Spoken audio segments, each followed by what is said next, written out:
অনেক বছর আগে যমুনা নদীর তীর ঘেঁষে ছিল একটি গ্রাম, যা ছিল স্বয়ংসম্পূর্ণ। গাছে গাছে ফল, মাঠে ভরা ফসল। গ্রামের লোকেরা শান্তি ও সচ্ছলভাবে জীবনযাপন করত। তবুও তাদের মনে সারাক্ষণ একটা ভয় কাজ করত। গ্রামের পাশে যে জঙ্গলটা ছিল, সেখানে বাস করত এক ভয়ানক রাক্ষস। সন্ধ্যার পর ভেসে আসত তার হাহাকার, যা শুনলেই গ্রামের সবাই ভয়ে কেঁপে উঠত। এই কারণে গ্রামের লোকেরা সন্ধ্যার পর আর বাড়ি থেকে বের হতো না। তারা সকল কাজ মিটিয়ে সন্ধ্যার আগেই ফিরে যেত নিজের বাড়িতে। কিন্তু একদিন গ্রামের এক যুবক ঠিক করল, সে যাবে সেই রাক্ষসের কাছে। তুই তো ওই জঙ্গলে যেতে চাচ্ছিস। শুনেছি সেখানে যে রাক্ষসটা আছে সে নাকি খুবই ভয়ঙ্কর। যদি তোর কোনো ক্ষতি হয়ে যায়?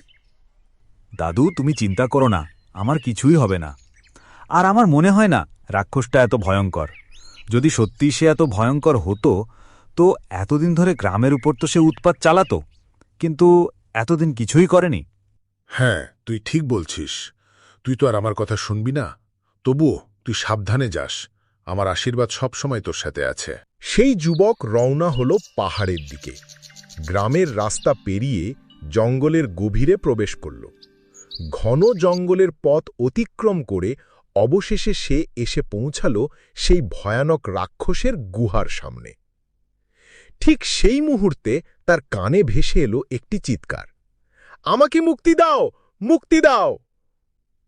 হঠাৎ সেই রাক্ষসটি গুহা থেকে বেরিয়ে এলো। তার বিশাল কাঁধ, আগুনের মতো লাল চোখ আর দম বন্ধ করা গর্জন সবই যুবকদের হৃদয়কে কাঁপিয়ে দিল। যুবক তাকিয়ে রইল ভয় ও অবাকত্বের মিশ্রণে। তাদের চোখ চমকে উঠল, শরীর কেঁপে উঠল। ঠিক তখনই রাক্ষসটি গভীর গর্জনের সঙ্গে বলে উঠল, কে তুমি? তুমি এখানে কি করতে এসেছো? আমি এসেছি তোমার সঙ্গে কথা বলতে। কেন? তুমি গ্রামের লোকেদের ভয় দেখাচ্ছ?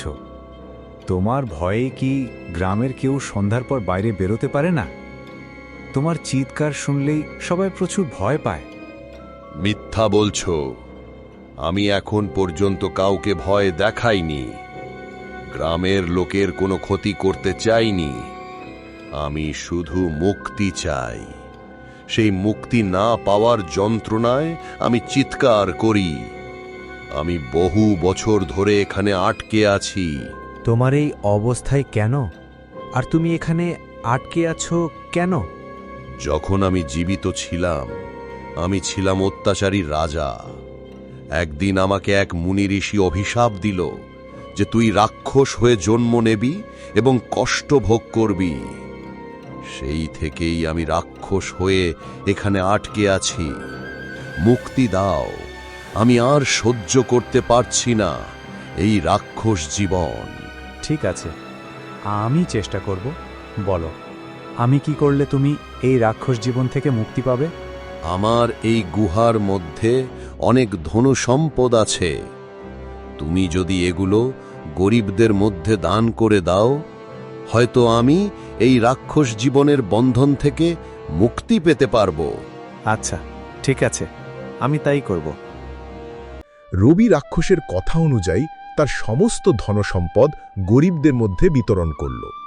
গ্রামের লোকেরা আনন্দ ও কৃতজ্ঞতায় ভরে উঠল।